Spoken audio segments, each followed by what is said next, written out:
Your source for news and information on money. Good morning, everybody, and welcome to JoshuaGaming.com. I am Joshua 1, and this is Joshua 2. And we got some exciting stuff for you to talk about this week. This week, we're going to talk about information. After all, we're in the information age, and with information moving faster than ever, it's imperative that we understand. We're going to talk about the economy. We're going to talk more about taxes. We're going to talk more about employment. Of course, we're going to talk about gold and silver. And what would my show be without my ramble on that? And again, real quick on book, Increase Your Financial IQ. Rich Dad, Poor Dad author Robert Kiyosaki talks about the 4 stages of humanity. We have the hunter-gatherer age, we have the agrarian age, we have the industrial age, and we have the information age, which we're in now. During the hunter-gatherer age, those who could hunt and gather lived, and those who couldn't died.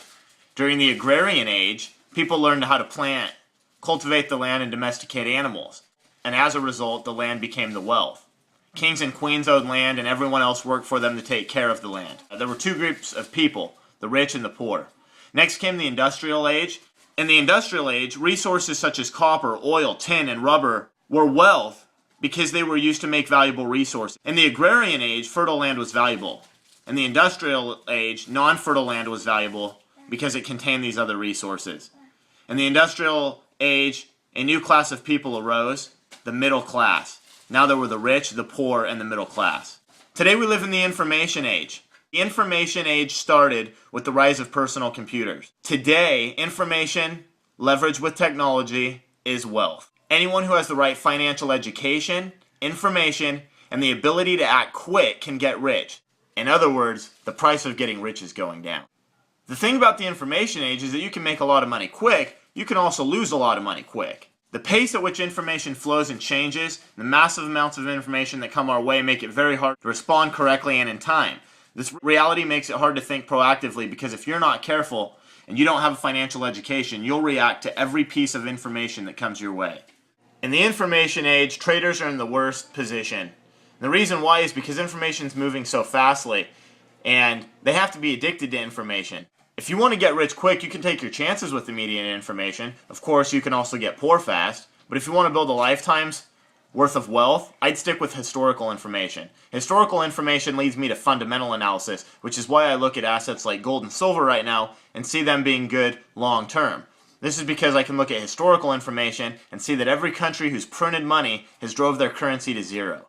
When it comes to information, I prefer to look at historical information. With historical information, I can invest in cash-flowing assets, such as cash-flowing real estate, that adjust for inflation, and I can protect myself because I have control of so many variables, whereas a trader is really subject to the market conditions and what happens around. You know, like I've said before, when it comes to the economy, we need jobs. And there's a couple things that I think we can do to bring more jobs into the country.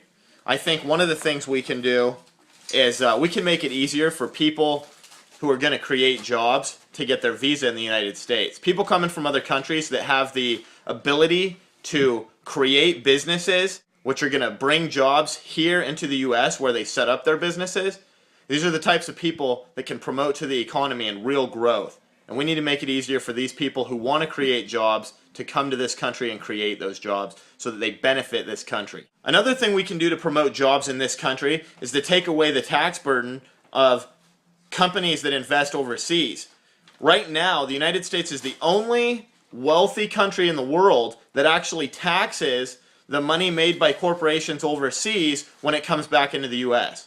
So an American company who realizes profits in Asia is going to pay a capital gains tax when they bring that money back into the United States.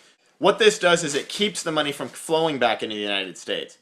That money is going to be reinvested overseas where they can shelter it from taxes before they bring it back to the United States where they get hammered by taxes. So if we can eliminate those taxes like all the other developed countries around the world are doing, then we're going to bring a lot more money, cash flow back into our borders. We're going to create a lot more jobs in our borders. The most patriotic thing you can do is not pay taxes. Now let me elaborate.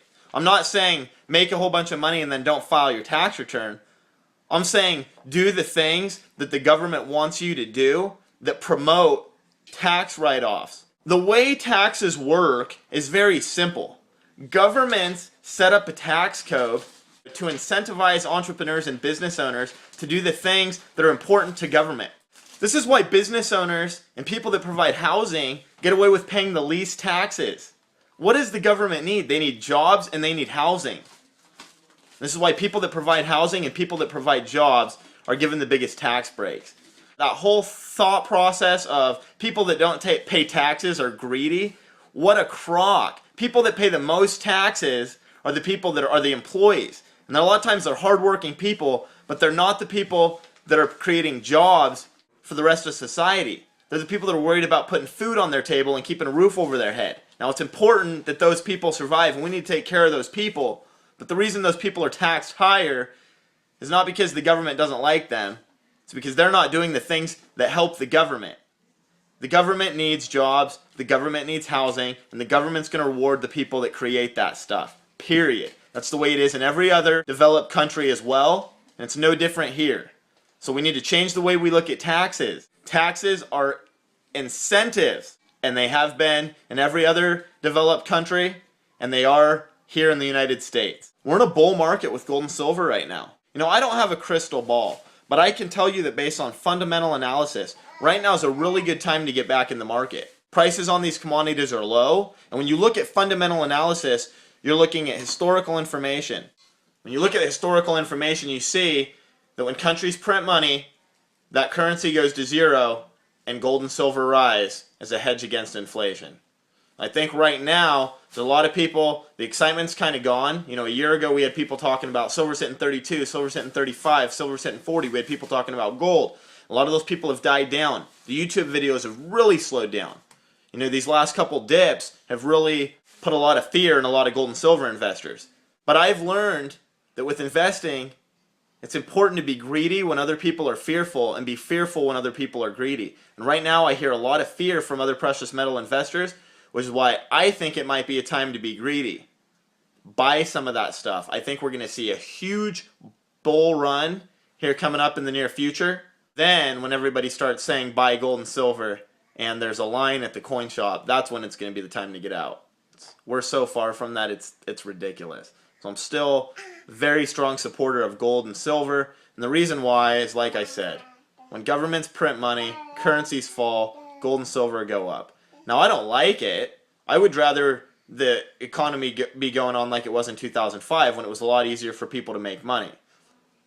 But such is the situation we're in, and so I'm trying to do everything I can to financially educate myself, increase my cash flow, increase my assets, decrease my liabilities, and help others that want to do the same thing.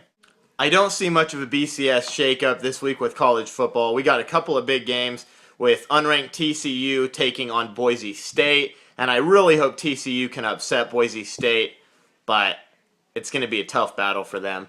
And then we got the Ducks, the number 7 Ducks, who are ranked number 6 in all the other pools, but in the BCS they're ranked number 7, taking on number 4 ranked Stanford.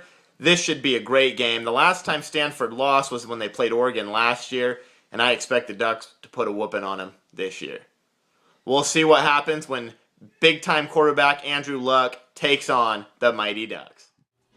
This is Joshua Gaiman from the desert. You have a great week.